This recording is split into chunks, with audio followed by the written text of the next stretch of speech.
Good morning, students.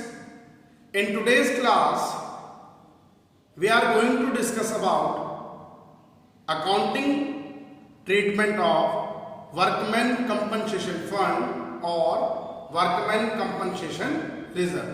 Theoretical form में हमने इसको पहले क्लियर कर लिया है, बट आज के वीडियो में हम इसको प्रैक्टिकल फॉर्म में लेके चल रहे हैं. जो अपनी बुक है अकाउंटेंसी की, आरबीसी की, हम उसी का एक इलस्ट्रेशन कर रहे हैं. कि सम तो आपको गिवन नहीं है, कोई बात नहीं है, ठीक है ना. एक इलस्ट्रेशन आप क्लियर करेंगे अलग अलग कंडीशंस में. जो मैंने आपको 4 या 5 कंडीशन जो एक्सप्लेन करी है, उन अलग अलग कंडीशन में आप WCF को कैसे ट्रीट करेंगे, कैसे इसके अकाउंटिंग प्रोसेसिंग करेंगे, ये अपने लिए इंपॉर्टेंट चीज है. तो बुक, आपकी जो बुक है उसमें पेज नंबर 49 इलस्ट्रेशन आपको गिवन है. एक A and B are partner in a firm sharing profit in the ratio of 5:4. They admit C on 1st April 2017 for 1/5 share in a profit. Okay.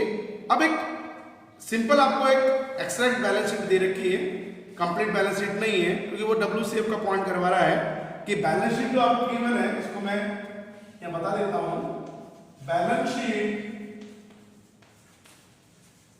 as on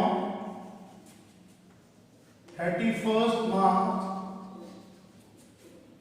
2017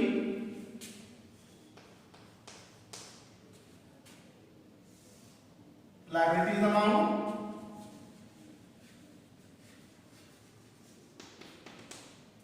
and assets amount. Extract balance sheet है.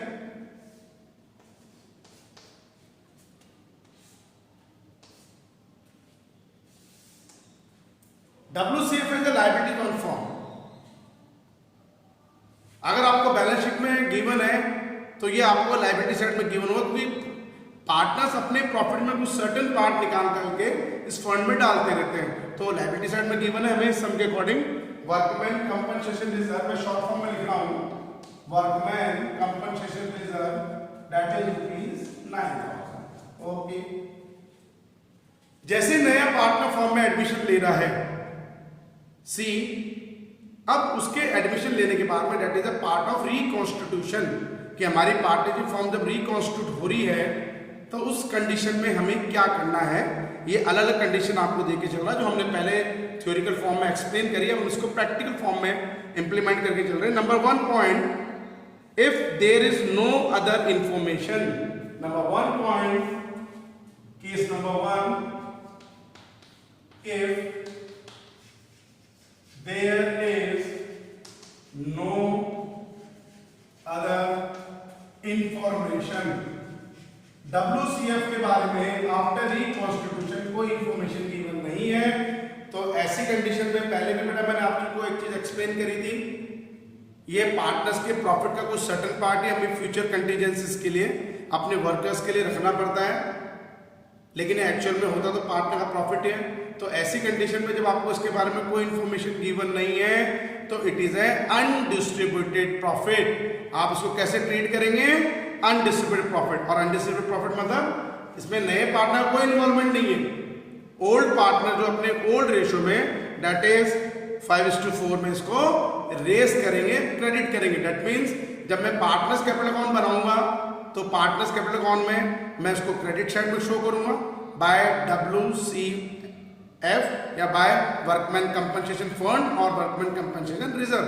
But हम entry की बात कर रहे हैं तो वही condition, ऐसा कोई भी एडजस्टमेंट जो पार्टनर कैपिटल अकाउंट पे पॉजिटिवली इफेक्ट डालता है, या ऐसा कोई भी एडजस्टमेंट जिसकी वजह से पार्टनर कैपिटल इंक्रीज करती है, तो पार्टनर कैपिटल को आप क्रेडिट कर लेंगे और उस एडजस्टमेंट को हम डेबिट कर लेंगे. तो मेरी एंट्री होगी इसमें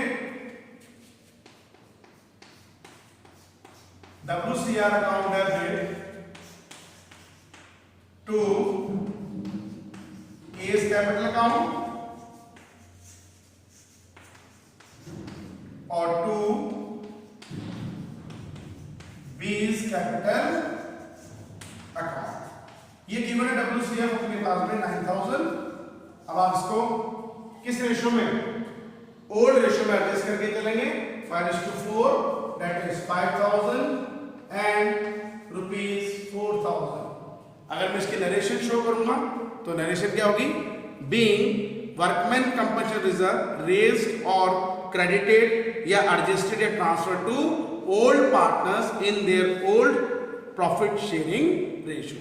ओके, तो पहली कंडीशन क्या होगी हमारे पास में, अगर WCF के बारे में कोई इंफॉर्मेशन नहीं है तो आफ्टर रिकॉन्स्टिट्यूशन, अब वो उनका डिसीजन है, वो बनाएंगे कि नहीं बनाएंगे न्यू पार्टनर का एडमिशन लेने के बाद में, वो तो फिर एंड ऑफ द ईयर जो प्रॉफिट आएगा इस साल का एंड जब होगा हमारे पास में, उस प्रॉफिट में से उन्होंने डिसीजन लेना है कि लेना। लेकिन अभी at present at the time of reconstitution it is a undistributed profit, इसको आप कैंसिल करेंगे।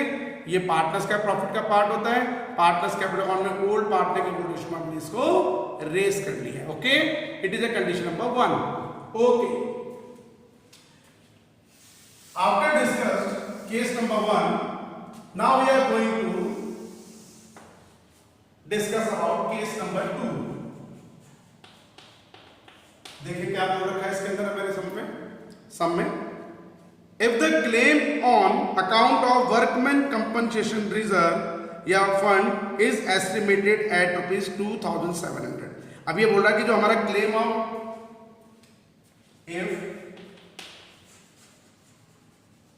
claim of workman compensation is estimated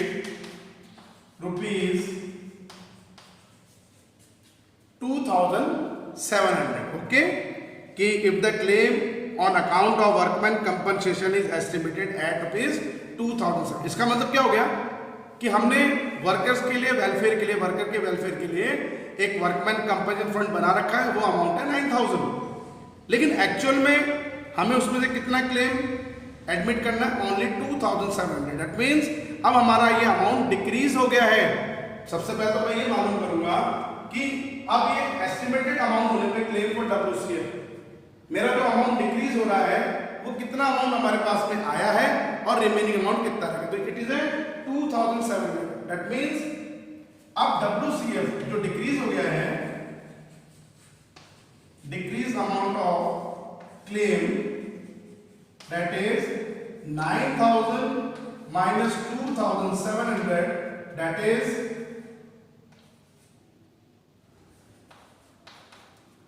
6,300।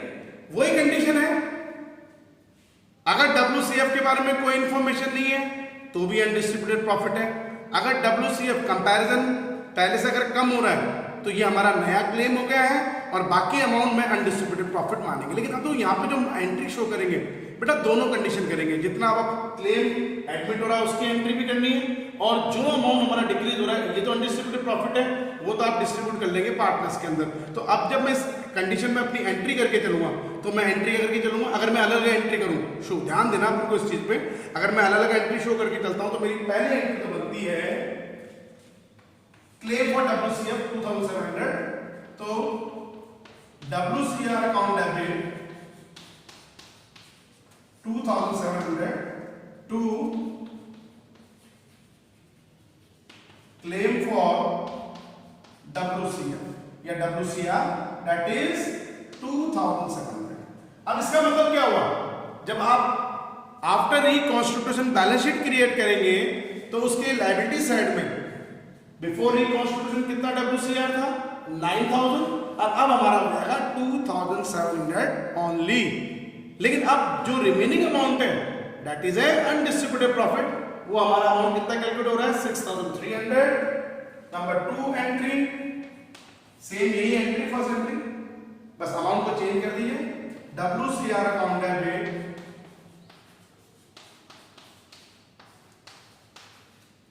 To A's capital account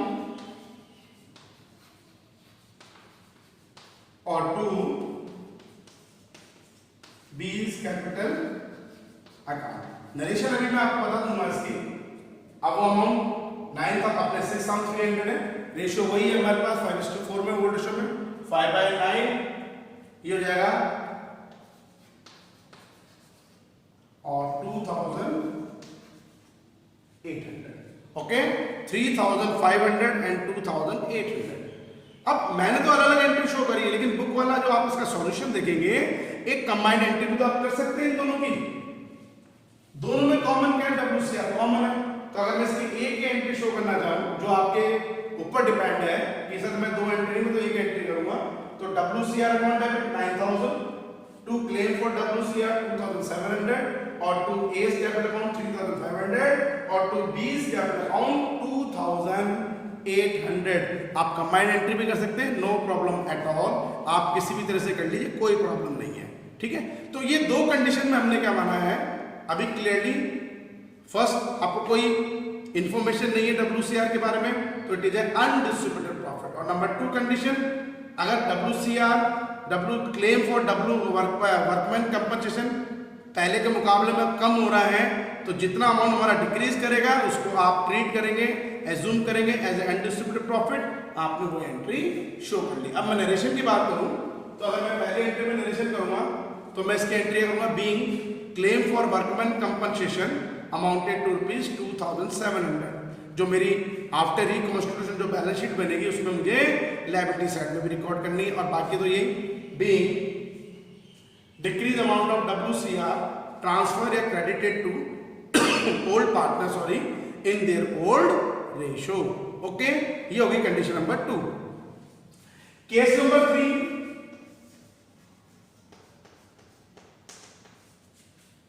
book के अकॉर्डिंग अगर मैं देखता हूं तो क्या बोल रहा है ये, if the claim on account of workman compensation is estimated eight 13,500। ये बहुत इंपॉर्टेंट कंडीशन है। अब ये क्लेम बढ़ गया हमारा, ये बोल रहा है इफ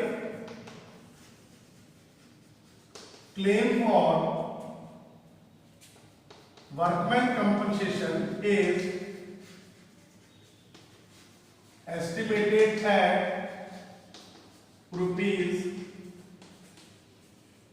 ₹13,500। ओके, 13,500 हमको क्लेम अब देना है। सबसे पहले जो क्लेम, पहले WCR आपने कितना क्रिएट कर रखा है 9,000, लेकिन अब कंपैरिजन जब अब मैं कर रहा हूं, मैं इसको कंपेयर कर रहा हूं तो पहले के कंपेयर अब ये इंक्रीज कर दिया। तो पहले ये मालूम कर लीजिए what is the increasing amount, increase amount of workman compensation, that is 30,500 minus 9,000, that is 4,500। Okay, ये हमारा इंक्रीज हो गया। अब एक नॉर्मल बात, 9,000 तो मैं कवर कर लूंगा यहां से। अब आप ये तो मानिए ये हमारा किसी भी कंडीशन में अनडिस्ट्रीब्यूटेड प्रॉफिट तो अब रहा ही नहीं, कम हो रहा है तो अनडिस्ट्रीब्यूटेड प्रॉफिट है। ओके, कोई इंफॉर्मेशन नहीं तो अनडिस्ट्रीब्यूटेड प्रॉफिट है। ओके, बट यहां पर तो इंक्रीज हो गया। अब एक चीज क्या मानेंगे, 9,000 तो मैं कवर करूंगा WCR में से, जिसकी एंट्री बिल्कुल एज यूजुअल मुझे ये शो करनी पड़ेगी। नंबर 1, WCR account debit to claim for workman compensation. थोड़ी बुक से मैं अलग एंट्री करा रहा हूं, पहले एक पॉइंट टू पॉइंट। ये तो मेरा 9,000 का है। ओके, ये तो हमने 9,000 रुपीज शो कर दिया है। जैसे फॉर्मेट के अकॉर्डिंग हम बनाएंगे, फॉर्मेट के साथ में, अभी फॉर्मेट हम फॉलो नहीं कर रहे हैं। ओके, बट 4,500 इंक्रीज अमाउंट कहां जाएगा? अब आप इसे मानेंगे रिवोल्यूशन लॉस। 9,000 तो हमने कवर कर लिया, ट्रांसफर हो गया WCR से क्लेम फॉर वर्कमैन कंपनसेशन में, but ₹4,500 is a revolution loss. अब ये रिवोल्यूशन के डेबिट साइड में है, लायबिलिटीज इंक्रीज करें तो नंबर 2 entry, revaluation account debit to claim for workman compensation, that is 4,500। Okay, अगर हम चाहें तो बेटा इस एंट्री को कंबाइन करके एक एंट्री भी तो बना सकते हैं जो बुक के अकॉर्डिंग है कि भाई हम चाहें तो उसको एक ही एंट्री में से बना लेते हैं। WCR अकाउंट डेबिट 9,000, क्योंकि क्लेम टोटल 30,500 हो गया, तो WCR account debit 9,000, revaluation account debit 4,500 to claim for workman compensation, that is 13,500। जो बुक में आपको एंट्री दे रखी है वो इसी बेस पे दे रखी है, आप कर सकते हैं। लेकिन मैं बुक से थोड़ी, बुक में एंट्री तो आप खुद ही भी कर लेंगे, मैं थोड़ी अलग एंट्री कर रहा हूँ। बुक में आपको कंबाइंड एंट्री बता रखी है। ओके, अब फाइनली एंट्री मेरे अकॉर्डिंग जो थर्ड एंट्री है, ये रिवोल्यूशन लॉस भी तो है, और इस लॉस को हम ओल्ड पार्टनर के ओल्ड रेशियो में डेबिटेड करेंगे। अगर प्रॉफिट होता है तो क्रेडिटेड होता है, तो ये कैपिटल ओल्ड पार्टनर कैपिटल पे नेगेटिवली इफेक्ट डालेगा, उसकी एंट्री नेगेटिव इफेक्ट का मतलब ऐसे कोई भी एडजस्टमेंट जो पार्टनर कैपिटल अकाउंट में नेगेटिव इफेक्ट डालते हैं एंट्री में, आपको पार्टनर्स रिवोल्यूशन अपन जब पार्टनर्स कैपिटल अकाउंट बनाएंगे तो उसको डेबिट में शो करेंगे टू रिवोल्यूशन अकाउंट। बट हम बात कर रहे हैं एंट्रीज की, तो एंट्री में नेगेटिव इफेक्ट में partners capital account should be debited, तो मेरी एंट्री क्या बन गई, A's capital account debit,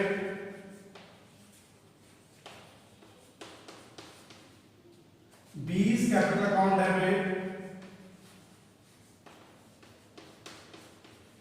to revaluation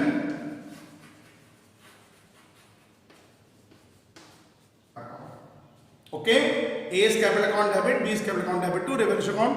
ये लॉस अमाउंट हमारे पास में कितना आ रहा है 4500, रेशियो वही चल रहा है 5:4, तो 9 5 5 25, 2000 ये एंट्री हो गई। अब मैं नरेशन की बात करूं, फर्स्ट एंट्री की नरेशन वही WCR ट्रांसफर या क्लेम फॉर वर्कमैन कंपनसेशन, या WCR transfer for claim for WC अपने workman compensation, that is ₹9000। Second entry loss on workman compensation transfer to revaluation account. Number 3 loss on revaluation transfer to partners या debited to partners capital account, old partner capital account in their old ratio. ये होगी condition number 3। Case number 4, okay, case 3 हो गया। अब case number 4 में क्या बोल रहा है ये रीड कर लें। If a claim on account of workman compensation is estimated at ₹9,000, is estimated at ₹9,000, same ही हो गया, पहले भी 9 है अभी भी 9 है, दैट मीन्स केवल ट्रांसफर की एंट्री। न्यू बैलेंस शीट में भी एज इट इज आप शो करेंगे, पहले भी 9 था अब भी 9, लेकिन हम एंट्री के बिहाफ पे चलेंगे तो हम इसको ट्रांसफर की एंट्री में करेंगे कि WCR transfer to claim for workman compensation. तो entry if claim for workman compensation is ₹9,000, entry हो गई WCR account debit to claim for workman compensation ₹9,000। Narration हुई, being workman compensation reserve transfer to claim for workman compensation ₹9,000। इसके अलावा इसकी कोई entry नहीं, कोई प्रॉफिट नहीं, कोई लॉस नहीं, कोई डिस्ट्रिक्ट प्रॉफिट नहीं है, कोई रेगुलेशन वगैरह लॉस नहीं। Okay, last and final case number 5। Individually sum के लिए बहुत इंपॉर्टेंट टॉपिक बन रहा है। ये बोल रहा है if there is no balance on W workman company reserve account in a balance sheet, मतलब पहले ये बैलेंस है ही नहीं, मतलब ये मान लीजिए बिफोर रिकॉन्स्टिट्यूशन हमारे पास में WCR था ही नहीं, लेकिन अब वो क्या बोल रहा है, but the claim against workman compensation reserve is estimated eight ₹3,600। मतलब पहले से आपने कोई भी ये प्री प्लानिंग नहीं थी आपकी कि वर्कर के साथ में कोई हमें कंपनसेशन फंड बनाना है, ठीक है, बट आफ्टर रिकॉन्स्टिट्यूशन 3,600 का क्लेम अपने पास आ रहा है। अब पहले कोई क्लेम अपने पास में इसके लिए फंड नहीं है तो आप किस तरह एडजस्ट करोगे, ये पूरा रिवोल्यूशन लॉस होगा। तो सबसे पहले ये मेरी लायबिलिटीज इंक्रीज कर रही है, मैं इसको रिवोल्यूशन के डेबिट में रिकॉर्ड करूंगा, और एंट्री के बिहाफ पे मैं चलूं तो रिवोल्यूशन अकाउंट डेबिट टू, क्योंकि लायबिलिटीज है तो क्रेडिट करेंगे, एंट्री में लायबिलिटी इंक्रीज करते तो क्रेडिट होती है, to liabilities for workman compensation. तो first entry revolution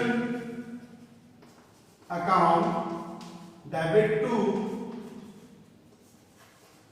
liability for workman compensation, that is 3,600। Narration being liability of workman compensation transferred to revaluation account। Okay, then number 2, अब revolution loss तो हुई है हमें, ये पार्टनर्स को डेबिटेड करना पड़ेगा, पार्टनर्स के लिए लॉस है, तो entry A's capital account debit, B's capital account debit to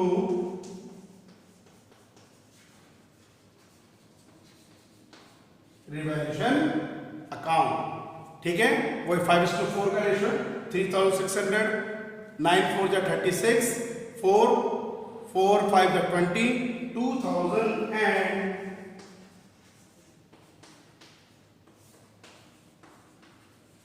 okay. Narration secondly, loss on revaluation transfer to या debited to old partner in their old ratio.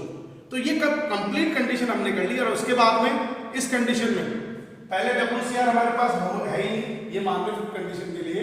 अब जैसे आपका रिकॉन्स्टिट्यूशन आप बैलेंस शीट क्रिएट करेंगे, किस date में, जिस date में फॉर्म रिकॉन्स्टिट्यूट हो रही है, इस सम के अकॉर्डिंग 1 अप्रैल 2017 में एक लायबिलिटीज और क्रिएट हो गई है, workman claim liabilities for workman compensation 3600।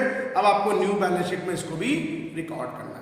Okay, तो एक नॉर्मल बात है, देखो, क्योंकि मैंने आपको अभी भी बताया 2019 का जो हमारा पेपर आया था, लास्ट से का जो पेपर आया था, उस लास्ट से के पेपर में एक सम आपको इसी टॉपिक का मिला था फॉर 2 मार्क्स, वो ये टॉपिक था बेटा, first condition, there is no information about workman compensation reserve के बारे में आपको कोई इंफॉर्मेशन नहीं दे रखी है, तो इट इज अनडिस्प्यूटेड प्रॉपर्टी। तो ये हमारे पास में कंडीशंस होती है। इंडिविजुअली सम के लिए तो हम अलग अलग कंडीशंस मान सकते हैं, ओके, लेकिन जब हम मेन सम कर रहे हैं आफ्टर रिकॉन्स्टिट्यूटेड पार्टनरशिप फर्म का एडमिशन के टाइम पे या रिटायरमेंट के टाइम पे या डेथ के टाइम पे, तो आपको इतनी कंडीशन एक सम में नहीं मिलेगी, कोई भी एक कंडीशन देगा, और वो कंडीशन कोई भी हो सकती है। ठीक है ना, तो अकॉर्डिंग टू सिचुएशन आपको इसको एडजस्टमेंट करना है।